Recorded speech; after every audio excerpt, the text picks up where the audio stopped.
भाई अगर उनका एजेंडा था तो 2004 से 2009 तक डॉक्टर मनमोहन सिंह जी की सरकार किसके समर्थन पर थी, टिकी हुई?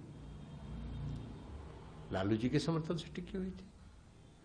फरवरी 2005 में विधानसभा का चुनाव हुआ और नीतीश कुमार जी के पक्ष में लोजपा के एमएलए लोग आ गए और नीतीश कुमार जी सरकार बनाने की स्थिति में थे। तो 2 बजे रात में जाके बैठ गए प्रधानमंत्री के आवास में लालू जी, उसमें रेल मंत्री थे, कि विधानसभा का भंग 5 बजे के पहले करिए, सूर्योदय के पहले करिए, नहीं तो सरकार गिरा देंगे। भंग हो गया। 6 बजते बजते तक विधानसभा भंग हो गया। महामहिम राष्ट्रपति जो उस समय के तत्कालीन डॉक्टर एपीजे अब्दुल कलाम थे, वो मॉस्को में थे। फैक्स पर उनको कैबिनेट का अनुशंसा भेजा गया और उनसे दस्तखत करा के मॉस्को से मंगवा के विधानसभा भंग कर दिया गया। तो इसके लिए आपकी ताकत का इस्तेमाल कर रहे थे।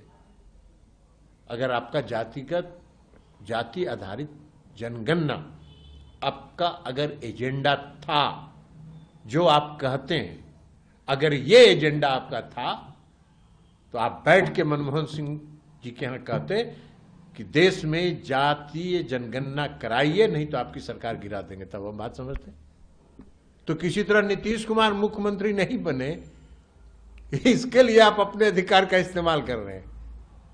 और इस देश के जो गरीब जिसको कहते हैं आज आप क्रेडिट लेने के लिए कि एजेंडा था, तो उसके लिए आपको ये इस्तेमाल करने की आवश्यकता नहीं थी। तो इसलिए लोग ढकोसला करते। इन लोगों के पास कुछ है नहीं, कोई एजेंडा इनके पास नहीं है। इनका एजेंडा परिवारवाद, इनका एजेंडा भ्रष्टाचार, ये सब इनका एजेंडा है। तेजस्वी ने प्रधानमंत्री जी को पत्र लिखा है। अरे वो लिखते रहे ना, वो कुछ करते रहे, उससे क्या फर्क पड़ता है? प्रधानमंत्री आदरणीय नरेंद्र मोदी जी और बिहार के मुख्यमंत्री माननीय नीतीश कुमार जी समाज के गरीब तबकों के उत्थान के लिए संकल्पित है और समर्पित है। और इसलिए उन्होंने लिया। नीतीश कुमार जी लोकसभा में जितने दिन तक रहे, हर बार वो लोकसभा में इस बात को उठाते रहे। रिकॉर्ड है, खोल लीजिए गूगल में। नीतीश कुमार जी ने जाति आधारित जनगणना कराने की कितनी बार मांग की लोकसभा में। तत्कालीन प्रधानमंत्री स्वर्गीय बीपी सिंह जी से मिले वो 2011 में। बीपी सिंह साहब ने कहा कि अब तो नीतीश जी जनगणना प्रारंभ हो गया है। अब बात आपकी सही है, लेकिन अभी अब कैसे हो सकता है, क्योंकि जनगणना तो अब चल रहा है, प्रारंभ हो चुका है, तो वो नहीं हो संभव हो पाया। तो नीतीश कुमार जी कमिटेड थे इस देश में जातीय जनगणना कराने की। तो इसलिए वो बार बार वो जरा बताए ना कि लालू जी भी रहे ना लोकसभा में, लालू जी भी रहे ना केंद्र सरकार में मंत्री। एक वीडियो दिखाएं तेजस्वी यादव जी जिसमें लालू प्रसाद जी ने लोकसभा में या संसद में यह मांग किया हो कि इस देश में जातीय जनगणना होना चाहिए। नहीं है। उनका एजेंडा कहां से हो गया? कहां से उनका एजेंडा हो गया? तो ये सब ढकोसला करते हैं। अब खिसियानी बिल्ली खंबा नोचे, मोदी जी ने कर दिया। अब जब मोदी जी ने कर दिया तो उसका क्रेडिट लेने हो कर रहे हैं। हम लोग कुछ दिन एनडीए से अलग थे, इंडी गठबंधन में थे, और मुंबई की जो बैठक हुई, बेंगलोर की जो बैठक हुई, उसमें हम लोगों ने इंडी की बैठक में कहा कि प्रस्ताव पास करिए जातीय आधारित जनगणना का। ममता बनर्जी जी ने विरोध किया, बंगाल की मुख्यमंत्री ने, तृणमूल कांग्रेस ने, और लालू जी तेजस्वी जी चुपचाप बैठे हुए थे। कौन सा एजेंडा था आपका? कौन सा एजेंडा है आपका? राहुल गांधी जी चुपचाप बैठे हुए थे, किसी ने समर्थन नहीं किया हम लोग की बात की, और कोई फैसला नहीं हुआ, न मुंबई में हुआ न बेंगलोर में हुआ। कौन से एजेंडा की बात करते हैं? कहां आपका एजेंडा था? जनता को राजनीतिक इस्तेमाल के लिए ये लोग जनता को समझते हैं कि हम जनता को मूर्ख बना के अपना राजनीतिक एजेंडा चलाएंगे।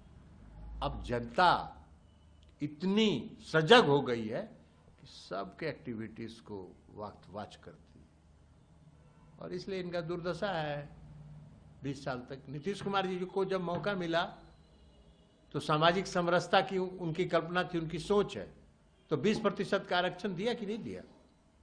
2005 में मुख्यमंत्री बने, 2006 में उन्होंने दिया, 1 साल के अंदर। 2007 में नगर निकाय में उन्होंने दिया।